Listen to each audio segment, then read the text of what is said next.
समंतरम रविदास बचनम कोटि दोष विनाशिनम रविदास चरणम ध्यान धरणम कुल समूदारणम हर्षो हीरा छड़ के करहे आन की आस तिनर दोजक जाहेंगे सत पाखे रवदास। देश विदेश च बैठियां सतगुरु रविदास महाराज नाम लेवा संगतां नूं दास वल्लों जय गुरुदेव, जय गुरु रविदास। दास हमेशा कोशिश करता है कि मीडिया च ना आया जाए, कोई गलबात ना कीती जाए, क्योंकि ना जाने किहड़ी गल किसी दे दिल नूं ठेस पहुंचा देवे। पर कई बारी मजबूरी बन जाती है, ना चाहते हुए भी इंसान नूं बोलना पैंदा है। सतगुरु रविदास महाराज जी दी बानी, उन्हां दा मिशन कोई 20 सालां तो दिन ब दिन वध रहा है। बहुत सारे देशों के विच भी गुरु रविदास नाम लेवा संगतां ने गुरु रविदास धर्म स्थान बनाए हुए ने और गुरु जी नूं याद किया जाता है। भारत विच तां तकरीबन हर शहर हर नगर दे विच ही चाहे 2-4 लोग ही गुरु जी दे नाम नूं जानदे। जदों अमर शहीद संत रामानंद जी नूं बयाना च शहीद कर दिता गया, तो जिहड़े लोकां नूं गुरु रविदास बारे नहीं सी भी पता, उन्हां लोकां नूं भी पता चल गया कि गुरु रविदास मिशन कोई है। सतगुरु दी बड़ी बख्शिश सी, पर कुछ दिनों तो सोशल मीडिया दे विच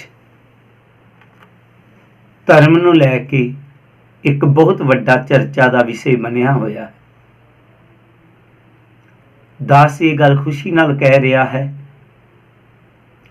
कि सब तो ज़्यादा टैलीफोन NRI वीरां दे विदेशां चों आए, जिहड़े विदेशां च रह करके भी अपनी समाज की पीड़ा नूं समझदे हन। बेशक वो विदेशां च चले गए, उत्थों दे वसनीक बन गए, उत्थों दा रहना सहना उन्हां दा सारा कुछ, पर समाज दा दर्द उन्हां नूं उसी तरह है जिस तरह पहला सी। इतने टेलीफोन मैनू भारत तो नहीं आए जितने विदेशों विचों आए कि साडा समाज साडे समाज नाल की हो रहा है। दा सब तो पहला समझ आएगा कि हो सकता है जो मैं गल कर रहा किसी के मन नूं ठेस भी लग सकती है। मैं दिलों हो करके किसी के मन नूं ठेस नहीं लगाना चाहता, ते ना ही किसी की शान खिलाफ कुछ कहना चाहता, पर समाज का दर्द जरूर है। गुरु प्यारी सत संगत जी, मेरी ਸੰਤਾਂ ਦੇ ਅੱਗੇ, ਮਹਾਪੁਰਸ਼ਾਂ ਦੇ ਅੱਗੇ ਬੇਨਤੀ ਹੈ, ਮੈਂ ਵੀ ਆਪ ਵਿੱਚੋਂ ਹੀ ਹਾਂ। ਸਮਾਜ ਨੂੰ ਦਫਾੜ ਨਾ ਕਰੋ। ਇਹਨਾਂ ਨੂੰ ਕੋਈ ਵੀ ਧਰਮ ਦੇਵੋ, ਇੱਕ ਦੇਵੋ। ਆਪਣੇ ਨਿੱਜੀ ਸਵਾਰਥਾਂ ਨੂੰ ਲੈ ਕਰਕੇ, ਆਪਣੇ ਨਿੱਜੀ ਵਿਚਾਰਾਂ ਨੂੰ ਲੈ ਕਰਕੇ ਸਮਾਜ ਨੂੰ ਦਫਾੜ ਨਹੀਂ ਕਰਨਾ। ਇਹ ਧਰਮ ਦੀ ਗੱਲ ਹੈ, ਸਾਡੇ ਨਿੱਜੀ ਇੱਜ਼ਤ ਮਾਨ ਸਤਿਕਾਰ ਦੀ ਨਹੀਂ। ਮੁਹੰਮਦ ਸਾਹਿਬ ਇੱਕ ਵਾਰ ਆਪਣੇ ਦੁਸ਼ਮਣਾਂ ਨਾਲ ਲੜ ਰਹੇ ਸਨ। ਦੁਸ਼ਮਣ ਬੇਸ਼ੱਕ ਤਗੜਾ ਸੀ, ਪਰ ਫਿਰ ਵੀ ਮੁਹੰਮਦ ਸਾਹਿਬ ਨੇ ਉਸ ਨੂੰ ਥੱਲੇ ਲੈ ਲਿਆ ਤੇ ਮੁਹੰਮਦ ਸਾਹਿਬ ਉਹਨੂੰ ਮਾਰਨ ਦੇ ਮੂਡ ਵਿੱਚ ਹੀ ਸਨ ਕਿ ਉਹਨਾਂ ਦੇ ਦੁਸ਼ਮਣ ਨੇ ਉਹਦੀ ਦਾੜੀ ਤੇ ਥੁੱਕ ਦਿੱਤਾ। ਜਦੋਂ ਮੁਹੰਮਦ ਦੀ ਦਾੜੀ ਤੇ ਉਹਨਾਂ ਦੇ ਦੁਸ਼ਮਣ ਨੇ ਥੁੱਕਿਆ ਤਾਂ ਮੁਹੰਮਦ ਨੂੰ ਬਹੁਤ ਗੁੱਸਾ ਆਇਆ ਕਿ ਮੇਰੀ ਦਾੜੀ ਤੇ ਥੁੱਕ ਦੇਵੇ, ਔਰ ਯਕਦਮ ਗੁੱਸੇ 'ਚ ਉਹਨਾਂ ਦੇ ਪੇਟ ਦੇ ਵਿੱਚ ਛੁਰਾ ਮਾਰਨੇ ਹੀ ਵਾਲਾ ਸੀ ਕਿ ਉਹਨਾਂ ਦੀ ਬਾਂਹ ਉੱਪਰ ਦੀ ਉੱਪਰ ਹੀ ਰੁਕ ਗਈ ਤੇ ਦੁਸ਼ਮਣ ਨੂੰ ਜੀਂਦਿਆਂ ਛੱਡ ਦਿੱਤਾ। ਮੁਹੰਮਦ ਸਾਹਿਬ ਜੀ ਦੇ ਮੁਰੀਦ ਬਹੁਤ ਹੈਰਾਨ ਹੋਏ ਕਿ ਕੀ ਗੱਲ ਹੋਈ, ਇਹਨਾਂ ਦਾ ਇਤਨਾ ਵੱਡਾ ਦੁਸ਼ਮਣ, ਫਿਰ ਸਭ ਤੋਂ ਵੱਡੀ ਗੱਲ ਕਿ ਉਹਨੇ ਦਾੜੀ ਤੇ ਥੁੱਕਤਾ ਇਹਨਾਂ ਦੀ ਔਰ ਫਿਰ ਜੀਂਦਿਆਂ ਛੱਡ ਦਿੱਤਾ।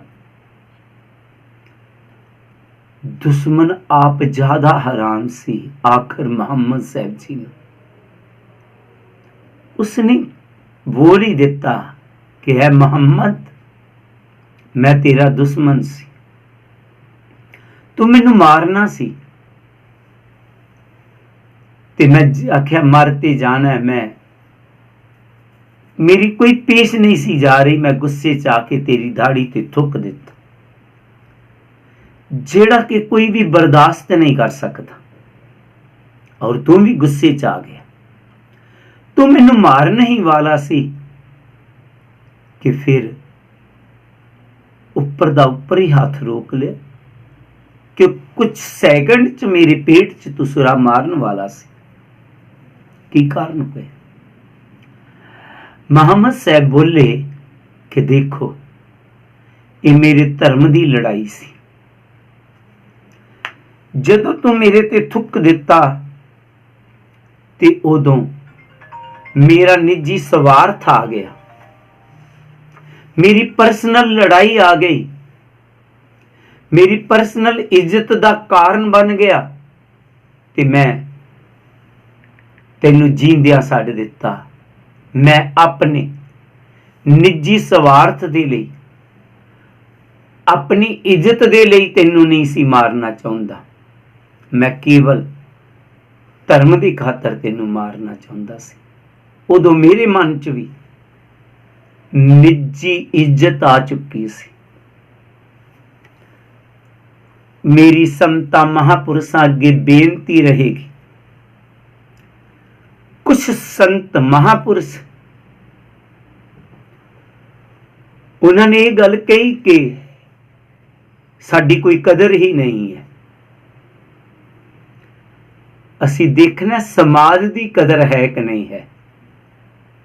ਅਸੀਂ ਸਮਾਜ ਨੂੰ ਲੈ ਕੇ ਚੱਲਣਾ, ਆਪਣੀ ਕਦਰ ਨੂੰ ਨਹੀਂ। ਅਸੀਂ ਉਹ ਮੁਹੰਮਦ ਸਾਹਿਬ ਵਾਂਗ ਧਰਮ ਨੂੰ ਲੈ ਕੇ ਚੱਲਣਾ, ਆਪਣੀ ਨਿੱਜੀ ਸਵਾਰਥਾਂ ਨੂੰ ਨਹੀਂ। ਦੂਸਰੀ ਬੇਨਤੀ, ਕੋਈ ਗੱਲ ਚੱਲੀ ਤੇ ਕੁਛ ਲੋਕ ਕਹਿਣ ਲੱਗੇ ਦੋ ਚਾਰ ਸੰਤ ਇਹਨਾਂ ਚੋਂ ਨਿਕਲ ਵੀ ਜਾਣ ਤੇ ਕੀ ਬਣਦਾ। ਮੈਂ ਸਹਿਮਤ ਹਾਂ, एडा वड्डा भारत देश गुरु रविदास नाम लेवा संत महात्मा जिहदे च वसदे हन। इतने वड्डे संत समाज चो 5-7 संत अलग हो जान ते कोई फर्क नहीं पैंदा। रुपये चो 10 पैसे निकल जान, वो 10 पैसे रुपये का मुकाबला नहीं कर सकते। पर यह भी याद रहना बहुत जरूरी है कि रुपये चो 10 पैसे निकल गए तो रुपया रुपया नहीं रहा, वो 90 पैसे बन गए, वो भी पूरा रुपया नहीं रहा। ऐ ना होए कि एक एक दो दो करके संत बिखड़ दे जान ते एक एक पैसा हो जाइए। असी नहीं, असी पूरा रुपया बन के रहना। मेरी बेनती रहेगी ऐसे लोकां नूं जिन्हां दी ये सोच है कि 2-4 संत विचों निकल जाणगे ते इत्थे की फर्क पैंदा है, बहुत फर्क पवेगा। पूरा रुपया नहीं बन पावांगे असी, समाज नूं पूरा रुपया बनाना है असी। एक एक तीर जोड़ के साडियां पुरानियां मतावां एक झाड़ू बनाउंदियां, ਜਿਹੜੇ घर ਦਾ कूड़ा करकट सारा बाहर कढ़ दिंदियां। जिन्नी देर तक वो बन बचिया रहिंदा, जदों बन किते वो टुट जाए, वो झाड़ू जिहड़ा पूरा कूड़ा करकट बाहर कढ़दा सी, जो घर दी सफाई करदा सी, वो झाड़ू खुद ही कूड़ा बन जांदा है। मेरी बेनती रहेगी संत समाज, आपसी प्यार दा बंधन बन के समाज दे विच जिहड़ियां बुराइयां ने असीं उहनां नूं बाहर कढना होवेगा, ना कि असीं खुद कूड़ा बन जाइए। इस करके बेनती है, आओ सतगुरु रविदास महाराज जी दे सच्चे सुच्चे सिपाही बनो। आपसी मतभेदां नूं त्यागो, एक धर्म दवो, एक सोच देवो। अगर आप नहीं ये कर पा रहे तो फिर कुछ सोच जरूर बना लो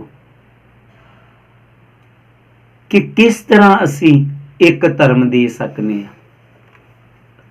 तुसी आम जनता तो पुछ लवो,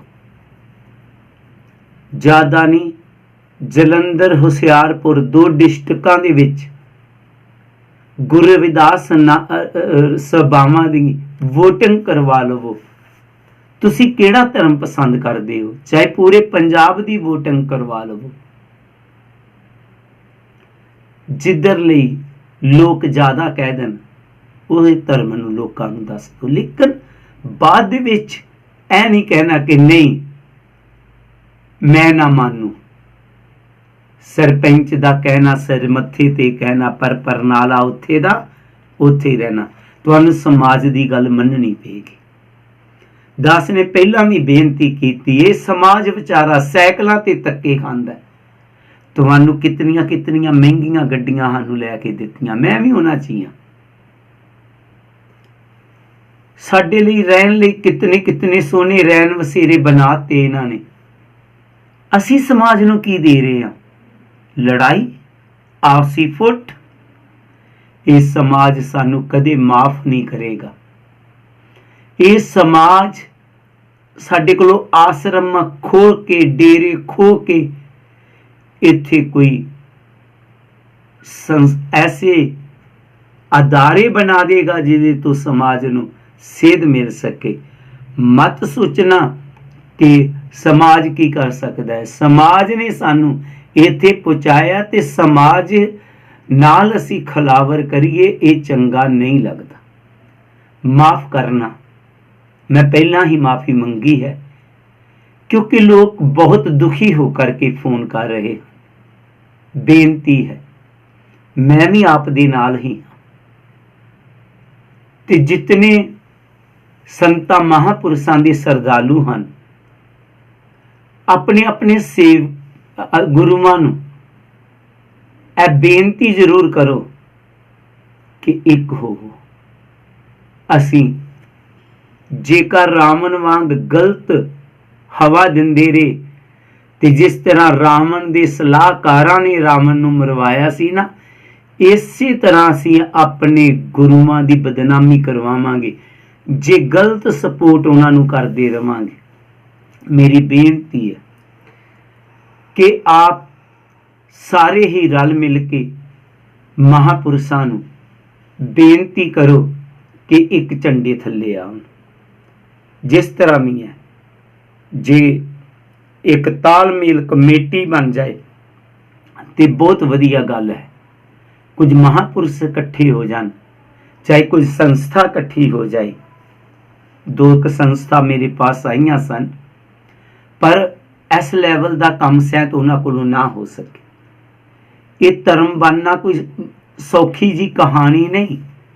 ਗੁਰੂ ਗੋਬਿੰਦ ਸਿੰਘ ਜੀ ਨੇ ਪੂਰਾ ਪਰਿਵਾਰ ਆਪਣਾ ਵਾਰ ਦਿੱਤਾ, ਕਿਤਨੇ ਕਸ਼ਟ ਸਹੇ, ਕਿਤਨੀ ਦੇਰ ਬਾਅਦ ਹੁਣ ਆ ਕੇ ਸਿੱਖ ਧਰਮ ਬਣਿਆ। ਇਹ ਸੌਖੀ ਕਹਾਣੀ ਨਹੀਂ। ਜਿਸ ਤਰ੍ਹਾਂ ਤੁਸੀਂ ਸਮਝ ਰਹੇ ਹੋ, ਖਡਾਰ ਸਮਝ ਲਈ, ਰੌਲਾ ਪਾਤਾ, ਇਹ ਧਰਮ ਸਾਡਾ, ਇਹ ਧਰਮ ਸਾਡਾ, ਉਹ ਸਾਡਾ, ਪਤਾ ਨਹੀਂ ਕਿੰਨੇ ਧਰਮ ਅਸੀਂ ਬਣਾ ਕੇ ਰੱਖ ਦਿੱਤੇ। ਬੇਨਤੀ ਹੈ, ਮੈਂ ਵੀ ਉਹਨਾਂ 'ਚ ਹੀ ਹਾਂ। ਮੈਂ ਕਿਸੇ ਸੰਤ ਨੂੰ ਨਹੀਂ ਕਹਿ ਰਿਹਾ, ਮੈਂ ਆਪਣੇ ਤੇ ਗੱਲ ਮੁਕਾਉਂਦਾ ਕਿ ਆਓ ਅਸੀਂ ਸਾਰੇ ਰਲ ਮਿਲ ਕੇ ਇੱਕ ਧਰਮ, ਇੱਕ ਨਿਸ਼ਾਨ ਸੰਗਤ ਨੂੰ ਦੇਈਏ। ਫਿਰ ਦੁਬਾਰਾ ਬੇਨਤੀ ਹੈ, ਅਗਰ ਕਿਸੇ ਨੂੰ ਕੋਈ ਗੱਲ ਅੱਛੀ ਨਾ ਲੱਗੀ ਹੋ ਸਕਦਾ ਹੈ ਕਿਸੇ ਨੂੰ ਗੱਲ ਚੁੱਭੀ ਵੀ ਹੋਵੇ, ਮੈਂ ਉਹਨਾਂ ਕੋਲੋਂ ਮਾਫੀ ਚਾਹਾਂਗਾ। ਜੈ ਗੁਰਦੇਵ, ਜੈ ਗੁਰੂ ਰਵਿਦਾਸ।